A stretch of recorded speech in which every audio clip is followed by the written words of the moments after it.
Lalu kemudian mereka mulai berlatih. Mereka mulai berlatih 2 bulan. Yang paling besar itu adalah anak kelas 3 SD. Jadi yang lain itu di bawahnya. TK, kelas 1, kelas 2, kelas 3.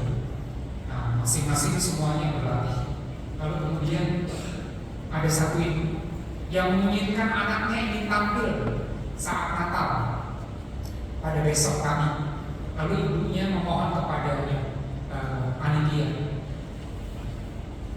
"Kak, mohon anak saya yang TK ini supaya bisa ikut jadi apapun." Lalu kemudian akhirnya anak TK ini diperbolehkan untuk ikut dalam drama itu. Bukan jadi domba, bukan jadi sapi, tapi jadi salah satunya adalah dia pemilik penginapan. Lalu sudah ketika 2 bulan latihan, wah dia sudah hafal. Ketika nanti saat ada Maria dan Yosef datang, lalu kemudian dia sudah latihan, yang dikatakan adalah selamat malam, maaf, penginapan sudah penuh. Hanya 3 kata. Anak TK mengingat 3 kata itu. Selamat malam, maaf, kamar sudah penuh. 3 kata itu. Udah dia latihan sampai ibunya di hari-hari itu melatih, "Kamu harus mengatakan apa? Selamat malam, maaf, penginapan sudah penuh." Udah ingat. Lalu mulailah tampil drama Natal. Tampil. Semua berjalan baik. Yosef dan Maria seperti tadi, tapi tadi udah gede. Nggak mungkin anak kelas 3 yang datang. Lalu kemudian di situ akhirnya sampailah kepada, sebutlah namanya Andi. Sampailah kepada Andi, Maria dan Yusuf. Lalu kemudian datang ke penginapan Andi. Lalu kemudian Andi di situ melihat, oh dia udah hafal. Selamat malam, maaf, penginapan sudah berakhir. Tapi dia melihat bajunya compang-camping Yosef. Lalu kemudian saat itu diketok, tok. Selamat malam. Lalu Andi mengatakan, "Selamat malam. Kami sudah mencari sepanjang penginapan, ada 20 penginapan, tapi semuanya penuh." Si Andi diam. Lalu kemudian dia lupa saat itu. "Selamat malam, terus apa ya? Saya lupa lagi." Lalu kemudian si Yosef mengatakan, "Pak, apakah di dalam ada penginapan?"